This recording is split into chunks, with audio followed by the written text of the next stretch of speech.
எனக்கு சும்மா இருக்க முடியலையே, அதான பிரச்சனை. புரியுதா உனக்கு? நான் எங்க கை வைக்கிறேன் தெரியுதா? நம்மை அறியாத ஒரு வெறி நம்மை ஆட்டி படைத்து கொண்டு, அது ஒரு பிசாசு. யாரோ ஒருத்தர் அழகா சொன்னாரு, இந்த வகை பிசாசுங்கிறத தமிழ்ல மொழிபெயர்த்தவங்க இந்த ஜாதி பிசாசுன்னு போட்டாங்க. அது கரெக்டா? இந்த ஜாதி பிசாசு இந்த சபையில் எப்படியோ தெரியாது, பட் நான் வர்றேன் ஒரு சிஎஸ்ஐ ஆங்கிலிக்கன் சபையை தான், நான் அங்கதான் வளர்ந்தவன். நீ பிஷப் எலெக்ஷனா இருக்கட்டும், ஜாதி பெருமை தான், ஜாதி வாரியா தான். கமிட்டினா ஜாதி வாரி. எப்படிப்பா ஆண்டவர் உங்க நடுவில் இருப்பாரு?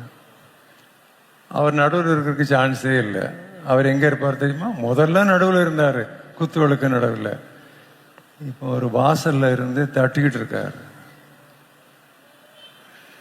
முதல் சபையில், எபேசு சபையில் அவர் குத்து ஒழுக்குகளின் நடுவில் இருந்தார்.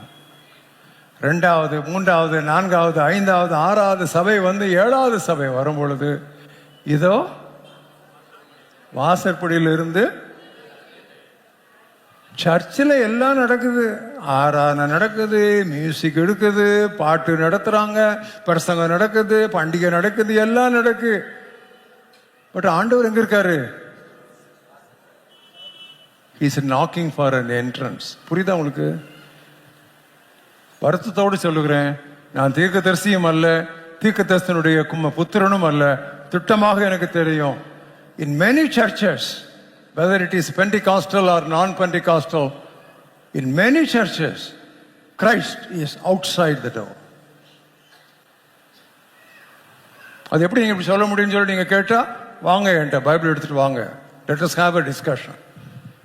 I know that. கேள்விப்பட்டு சொல்லல, அறிந்து சொல்லுகிறேன். பரிதாபம்.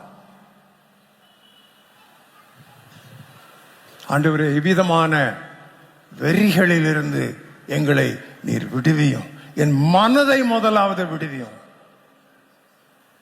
Deliver my mind from this obsessive, possessive pride